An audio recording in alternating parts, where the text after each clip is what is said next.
दोस्तों आज की क्लास में हम लोग पढ़ने वाले हैं use of each and every, यानी ईच और एवरी का प्रयोग। तो आइए सबसे पहले बात करते हैं कि ईच का प्रयोग कहाँ होता है। दोस्तों याद रखिए, ईच का प्रयोग प्रत्येक के अर्थ में दो या दो से अधिक व्यक्तियों या वस्तुओं के लिए सिंगुलर काउंटेबल नाउन के पहले होता है। क्या कहा मैंने? ईच का प्रयोग प्रत्येक के अर्थ में दो या दो से अधिक व्यक्तियों या वस्तुओं के लिए सिंगुलर काउंटेबल नाउन के पहले होता है। जैसे each student has a pen. इस सेंटेंस में गौर से देखेंगे तो स्टूडेंट जो है सिंगुलर काउंटेबल नाउन है, इसलिए हमने इसके पहले लगाया है ईच। आया बात समझ में? लेकिन ईच ऑफ के बाद प्लूरल काउंटेबल नाउन का प्रयोग होता है।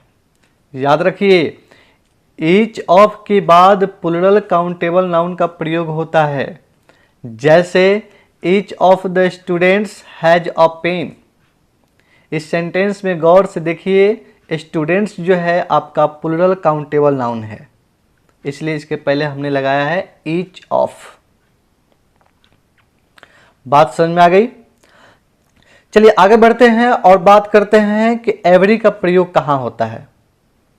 दोस्तों याद रखिए कि एवरी का प्रयोग प्रत्येक के अर्थ में दो से अधिक व्यक्तियों या वस्तुओं के लिए सिंगुलर काउंटेबल नाउन के पहले होता है।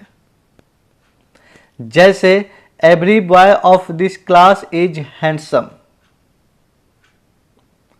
मैंने क्या कहा कि एवरी का प्रयोग जो है प्रत्येक का अर्थ में होता है, लेकिन दो से अधिक व्यक्ति या वस्तुओं के लिए सिंगुलर काउंटेबल नाउन के पहले।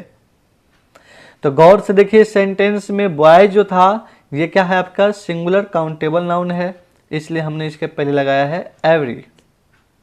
लेकिन दो व्यक्तियों या वस्तुओं के लिए एवरी का प्रयोग नहीं होता है। जैसे every of the two girls is beautiful. ये सेंटेंस गलत है, क्योंकि इस सेंटेंस में दो लड़कियों की बात की जा रही है और इसके पहले हमने लगाया है एवरी। इस कारण से ये सेंटेंस गलत हुआ, क्योंकि मैंने क्या बताया, दो व्यक्तियों या वस्तुओं के लिए एवरी का प्रयोग नहीं होता है। तो फिर क्या लगता है? ईच। सेंटेंस हो जाएगा each of the two girls is beautiful. आए बात समझ में? चलिए इसी के साथ कुछ पॉइंट याद रखें। नोट नंबर 1, एवरी का प्रयोग nearly, almost, practically, without exception के बाद होता है, ना कि ईच का।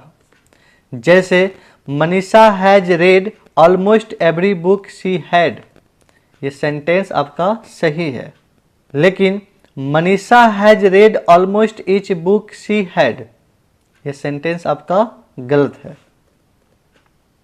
नोट नंबर 2, एवरी के बाद नंबरल एडजेक्टिव का प्रयोग हो तो इसके बाद प्लूरल नाउन का प्रयोग होता है, ना कि सिंगुलर नाउन का। जैसे एवरी 10 गर्ल्स। इस सेंटेंस में गर्ल्स जो है प्लूरल नाउन है, इस कारण से सेंटेंस सही है। लेकिन जैसे मैं कहूँ एवरी 10 गर्ल, ये सेंटेंस क्या है? गलत है, क्योंकि गर्ल जो है सिंगुलर नाउन है।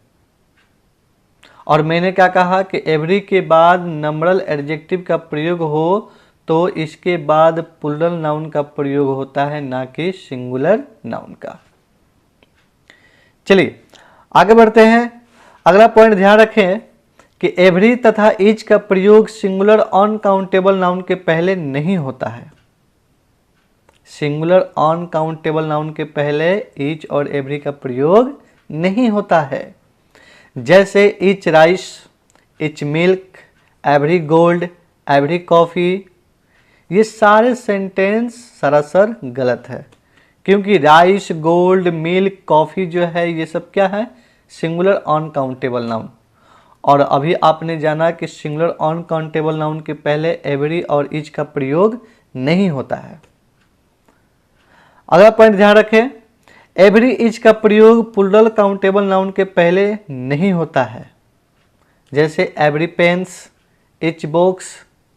ये दोनों सेंटेंस जो है गलत है, क्योंकि पेन्स और बुक्स जो है प्लूरल काउंटेबल नाउन है, और अभी मैंने बताया कि एवरी इज का प्रयोग प्लूरल काउंटेबल नाउन के पहले नहीं होता है। तो बस आज की क्लास में इतना ही, फिर मिलते हैं कि नई वीडियो के साथ, तब तक के लिए नमस्कार।